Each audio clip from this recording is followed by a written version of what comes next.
Imagine being alone in a subway car late at night, while the lights flicker and the monotonous sound of the tracks blends with mysterious footsteps in the background. That feeling of being watched starts to take over, and every curve in the tunnel seems to drag you into an increasingly darker reality. In this video, you will explore 3 real terror stories in the subway that prove that even seemingly safe places can harbor disturbing secrets. Get ready to hear accounts that will make you rethink your next underground train ride. I can still smell the acrid scent of hot iron mixed with soot, as though it were embedded in my skin. It was November 1st, 1918, a date that, for many New Yorkers, would have passed unnoticed after the turmoil of the end of World War I. But for those about to board the train bound for Malbone Street in Brooklyn, it would be the most terrifying day of all. Brooklyn was in a period of transition. Old buildings shared space with modern constructions, and the city bustled with immigrants seeking the American dream. No one could have imagined that in the dark tunnels beneath that stretch of land, something so hideous and ravenous was lurking. The train pulled away hurriedly, the cars creaking as if protesting against the journey. I settled onto a worn wooden bench, feeling the gentle sway I was familiar with from other trips. Yet that night there was a strange unease in the air. Some passengers whispered about weird things they had seen at other stations. Others, weary, simply tried to rest their heads against the window for a quick nap. But everyone seemed to harbor an inexplicable anxiety within themselves. The lamps fastened to the ceiling of the car flickered with each jolt, making the shadows dance across the walls. As we proceeded along the tracks, I noticed a slight tremble in the conductor's hands as I caught a glimpse of him. He seemed distressed, as though struggling against time, or against something we could not see. Soon the train began to speed up even more than usual, rattling so violently that passengers clung to the handrails to keep from tumbling over. That was when, out of the corner of my eye, I saw a dark silhouette at the far end of the car. It had no face, only a dense, motionless outline. Within seconds, it vanished in the blink of an eye. The discomfort grew. With every turn the train took, the lights flickered, and I could have sworn the shadowy figure was inching closer, hovering among the seats as though unbound by gravity. The other passengers seemed entranced, unresponsive, as if caught in a collective trance. My heartbeat quickened. That glimpse of darkness exuded a suffocating, almost tangible aura. Suddenly, the train's speed became unbearable, and it started swaying as though it might derail. It felt as if something, or someone, was manipulating the machine, driving it toward an inevitable end. Before I could warn anyone, a raspy voice emerged from the loudspeakers. The sound was distorted, metallic, completely unlike the conductor's voice or anyone else I had ever heard. A muffled laugh, full of a malice that chilled my blood, filled the car. At that moment, I felt the train lurch violently. The conductor lost control and everything happened within a few seconds. Human screams, the deafening screech of metal against metal, and finally, a devastating crash. The train derailed on Malbone Street's fatal curve. The impact hurled me against one of the car's interior walls. Blurred vision, ringing ears, thin air. A burst of sparks and shrapnel lit up the darkness of the tunnel, revealing the terror in the eyes of those still conscious. I heard the sound of twisting metal, as if some colossal creature were chewing on the train cars. Then everything went silent, a silence so dense it seemed to swallow the very breath of anyone who survived. And in the backdrop of this horror amid smoke and flames, I caught sight of a dark shape moving with a languid grace. The same silhouette as before, only now it appeared more present, more solid.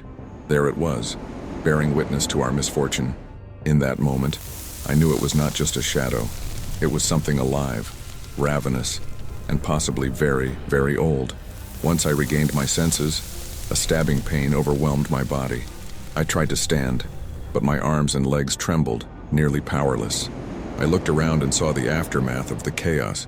Twisted train cars, shattered tracks, and indistinct figures in the smoky haze. People who, despite their injuries, struggled to free themselves. Some survivors were screaming, their pleas echoing through the dark corridors. The train had become a maze of wreckage, and all that remained was fear, and the occasional sound of metal breaking free from the contorted steel. I wasn't alone. I spotted 4 or 5 other people moving among the debris, some of them crawling in an attempt to escape. They seemed just as stunned as I was, but we shared a common feeling: absolute terror in the face of the unknown. The smell of burned oil and gunpowder filled every particle of air, making it difficult even to breathe. not to mention the increasingly oppressive gloom that enveloped the tunnels, broken only by the sparks flickering red or orange, casting an eerie light on the shattered tracks. I searched for a way out, but everything was blocked by fragments of metal and the wreckage of the train. Perhaps I thought we could find a path through the service corridors running parallel to the tracks. Gathering what little courage I had left, I tried calling out to the others. An older man, his face smeared with soot and blood, raised his head when he heard me. A young woman who looked to be in her early 20s locked eyes with me, her expression filled with desperation. Together, we began to search the gaps among the destroyed train cars. Then we heard a grim noise behind us, an unnatural creaking, followed by footsteps that didn't sound at all human. They were like clawing sounds, as though the darkness itself had nails dragging along the floor. My legs nearly gave out in fear.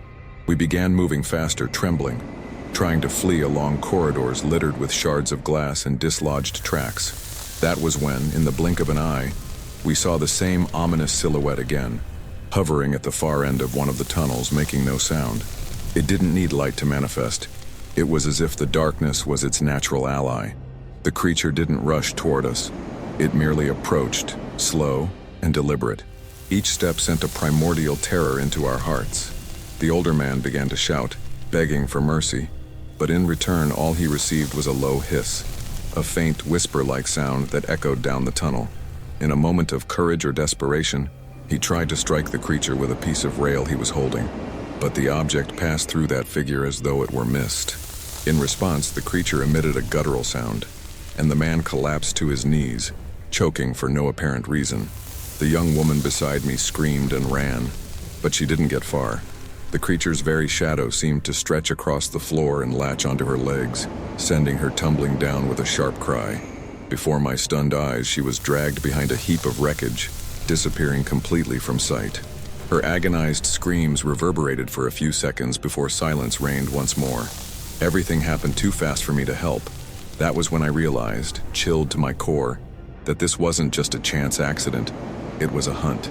Only 3 of us remained. Myself, a young man named Martin, whose name I learned during that moment of panic, and another young man who could barely walk, leaning on a piece of metal serving as an improvised crutch.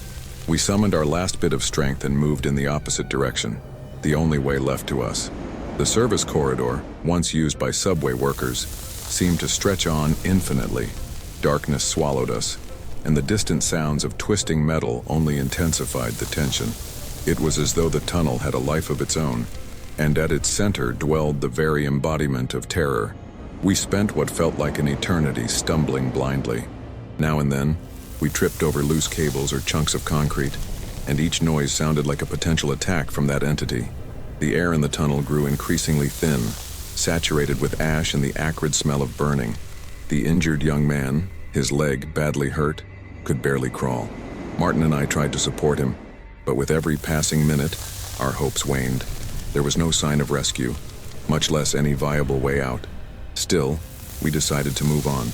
We felt that staying put meant certain death, because that dark thing was nearby, perhaps watching us with the detached gaze of a predator waiting for the precise moment to strike.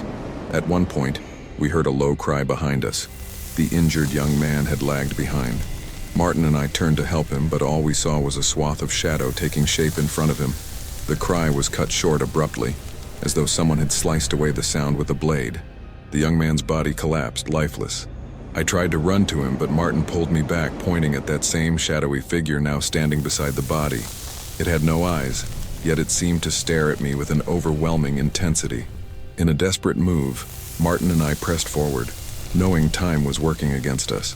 Along the way, we came upon a twisted iron gate, likely a maintenance entrance. With effort, we managed to squeeze through the gaps. It was at that very moment the creature lunged, moving through the tunnel with inhuman speed. The hiss we heard this time wasn't merely a sound. It felt like a vibration that shot through our bodies and reverberated in our souls, as if warning us that by trying to escape, we were making a fatal mistake. Martin went first, squeezing through the tight space. When it was my turn, I felt a tug on my legs, as though hands made of shadow were trying to rip me away. I screamed, fighting against whatever it was, and tried to break free with sheer desperation. Martin pulled at my free hand, but before I could wrench myself loose, the creature grabbed him. For a split second, our eyes met, and I saw in his face a terror beyond description. Then he was yanked backward, screaming and struggling against something he couldn't grasp. In utter desperation, I threw myself through the gap in the gate, rolling onto the cold, damp floor. There was no way to save him. The last things I heard were his screams, followed by the same merciless silence that had claimed the others. I was alone, gasping for breath, my clothes torn and my body aching, but alive, or at least partly intact. Feeling my way in the darkness, I followed a narrow corridor, praying it would lead somewhere safe. After a few minutes that felt like centuries, I found an old maintenance ladder.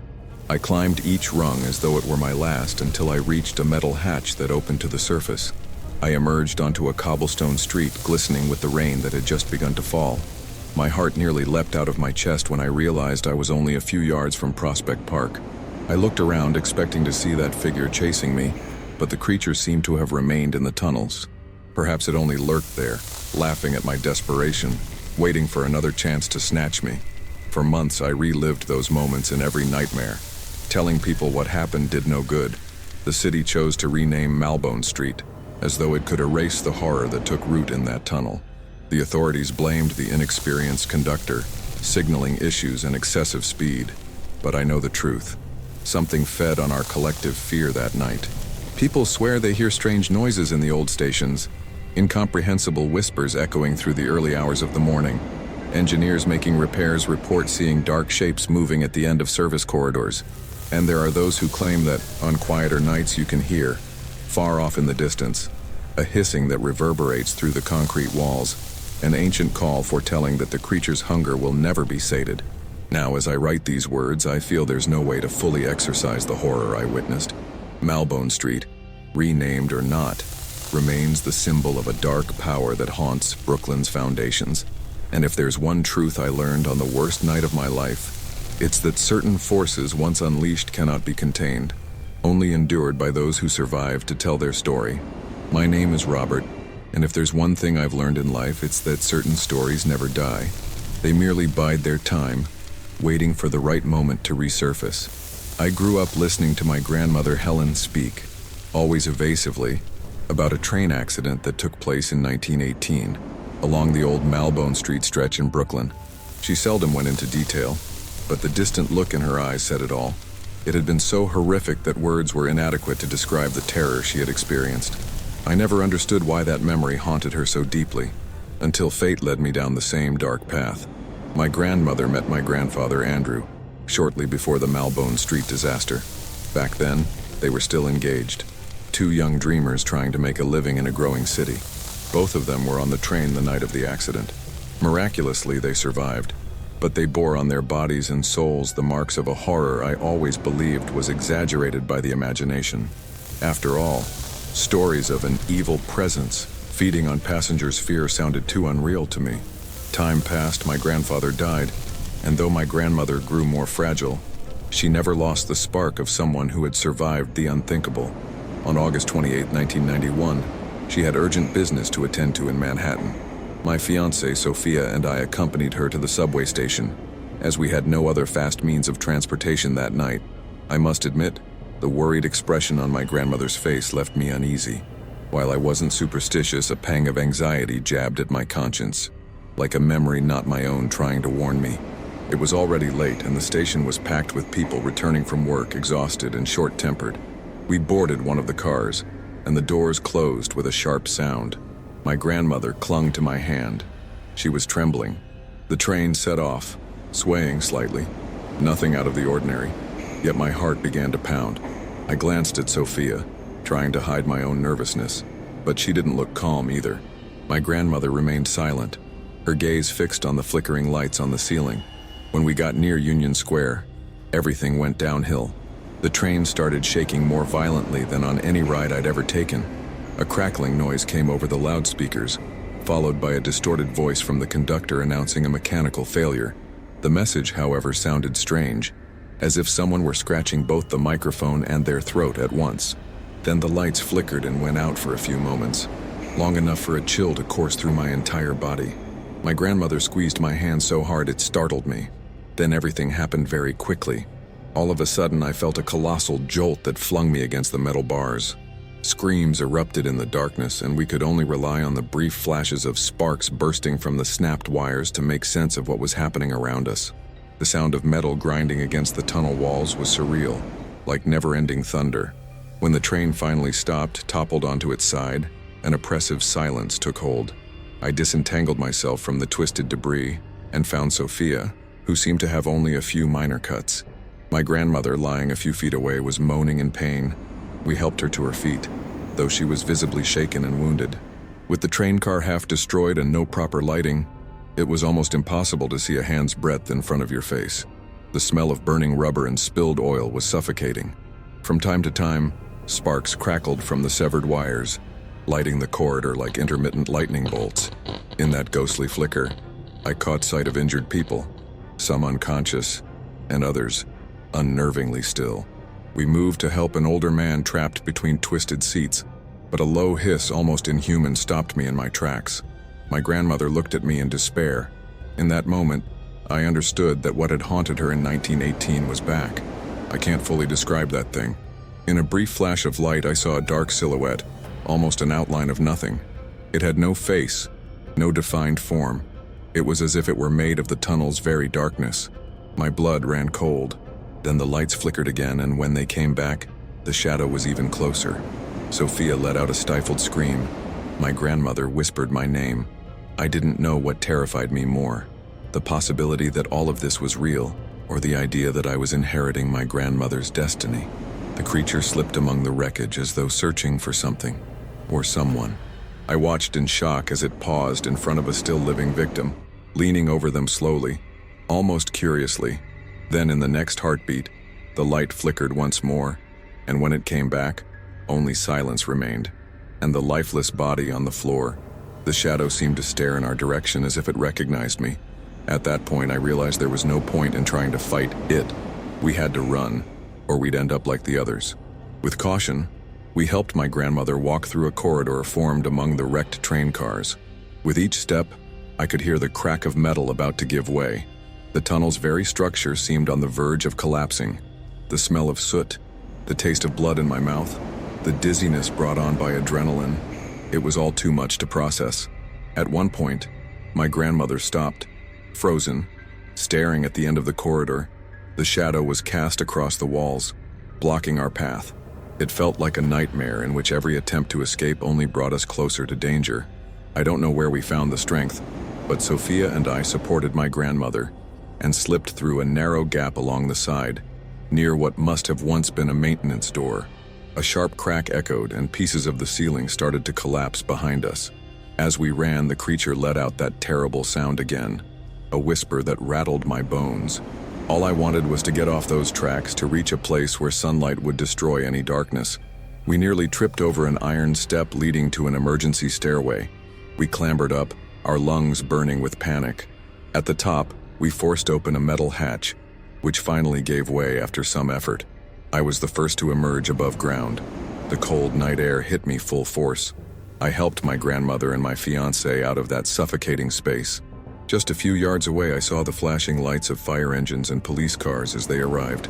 Only then did some of the tension leave my body, and I nearly collapsed from exhaustion. I held my grandmother by the shoulders, both of us shaking, while Sophia tried to keep calm. I remembered the nights Helen awoke with a start, reliving the 1918 accident. At last, I understood her despair. I understood that this thing wasn't just the product of a traumatized mind. The question that kept hammering in my head was, why had we survived just as she did in the past? Had that entity, whatever it was, chosen to let us live? Or had it marked us for an even crueler game? Deep down, I feel this story isn't over. The authorities will likely blame technical failures, negligence, who knows. The site of the original accident in Malbone Street was renamed decades ago in an attempt to erase a dark chapter. But you can't erase forces we don't understand. Perhaps New York's underground is full of echoes of terror, and perhaps that shadow still feeds on the fear of unsuspecting passengers. I only know that since that night, all my dreams are haunted by a collapsing train corridor, lit by sparks that flicker like fireflies before going out. And there in the distance, the black silhouette waits patiently for me to return to the depths of the tracks. My name is Arthur, and if there's one lesson I've learned over decades of life, It's that certain nightmares follow us wherever we run. After the Union Square disaster in 1991, I spent years avoiding any subway line, in New York or in any other city. Even so, while walking down the streets, I still felt as though an invisible presence watched me from every corner. Time went by, and I married Lourdes, a survivor of another accident, just as traumatized as I was. We found common ground in our pain, and perhaps that mutual understanding kept us together. We're now an elderly couple, but we still carry scars that can't be seen by the naked eye. On June 22, 2009, fate played yet another trick on us. The two of us needed to be in Washington, D.C. for a family matter, and ironically, we ended up having to use the city's subway. I already felt a tightness in my chest at the mere thought of descending the escalators to the platform, but I tried to keep my composure for Lourdes, who in turn was doing her best not to show her own anxiety. We took the red line, heading toward a rendezvous with the past without even knowing it. That afternoon, the stretch between Fort Totten and Tacoma stations was relatively calm. The train car wasn't crowded, and for a moment I allowed myself to believe this would be just another ordinary trip. Still, anyone carrying within them the trauma of past accidents can sense when the air grows strangely heavy. Suddenly, the lights on the ceiling began to flicker. That same frantic flicker I had dreaded ever since Union Square, where I witnessed a derailed train and a sinister shadow that seemed to feed on human despair. Lourdes squeezed my hand when the train braked suddenly, and before I could react, we were thrown against the support bars. A terrible noise filled the air, something between colliding metal and never-ending thunder. The train, which had been moving along normally, had collided with another train on the same track, a safety failure that theoretically should never happen. The impact was so severe that some of the cars lifted off the ground while others bent like paper. Amid screams and sparks, I felt my knees give out, but I managed to remain standing purely by the will to protect Lourdes. As we tried to get our bearings, I noticed a bright flash ahead. Flames were starting to lick the front section of one of the trains, and smoke was spreading through the corridor. Injured passengers cried out for help, and the ringing in my ears refused to let me focus. I glanced at Lourdes, who fought to stay calm, but her eyes betrayed the panic she already knew from other tragedies. She clutched my arm when, in a flicker of light, I once again caught sight of that dark shape that had haunted me since Union Square, or perhaps even longer. It was impossible to mistake. The featureless silhouette appeared to hover in the thin air, watching the victims. It possessed the density of darkness, as if it were made of compact smoke, and a slight tremor ran through it, almost like a breath of rancor. It didn't need eyes to lock its gaze on me. I could feel its stare fixed on me, and a chill coursed through my veins. In that moment, I began to realize that this could not be mere coincidence. Chaos set in within seconds. People screamed for help, trapped in twisted seats while green and orange sparks shot from severed wires. The damaged electrical system made the lights flicker incessantly, and with every flash, even more terrifying scenes emerged. Crushed train car compartments, motionless bodies, and here and there, survivors struggling to stand. The thick smoke made the air almost unbreathable, and the temperature began to climb as the fire spread. Lourdes and I were relatively close to the junction between two train cars, which gave us a bit of room to move. With my heart pounding, I tried to see if she was injured. Fortunately, aside from a few scrapes, she seemed to be in one piece. Still, her state of shock was obvious. I hadn't seen her so pale in a long time. Even though she was staggering, she insisted on helping whoever was within reach. Yet I knew there was something far worse at play than just the accident itself. A groan caught my attention. Nearby, a man in a suit was trapped by his legs among the twisted metal. Lourdes tried to calm him, but when I crouched down to pull the wreckage off and free him, that chilling hiss echoed once more. I lifted my head just in time to see, reflected in a shard of broken glass, the black silhouette moving among the flames. It was as if it were reveling in the chaos, the pain, the fear. Everything seemed to give it strength. At that moment, a brighter flash lit the creature completely, and I could make out something like arms, stretching, though without any defined shape. Before I could shout a warning to Lourdes, the man we were trying to help was seized by a sudden tremor. His eyes rolled back and he collapsed as though his very soul had been sucked out. The creature was right there, hovering a few yards away, and even without a face, I knew it was looking straight at us. Lourdes felt the chill as well and spun around. Her lips trembled, but no words came out. She had seen this shadow in nightmares that had haunted her ever since the 1970s, when she survived another terrible rail accident. The structure above us groaned, a warning of imminent danger. The metal was beginning to give way, and we needed to find an exit before we were buried in the debris. But the creature was blocking the main path, floating like a predator gradually closing in on its prey. I glanced at Lourdes, fear etched on her face, and decided to take a chance. I pulled her by the hand, and we rushed down a side corridor, hoping one of the emergency doors wasn't blocked. As we ran, the sound of collapsing concrete and twisting steel merged with a noise that resembled whispers, or so it seemed.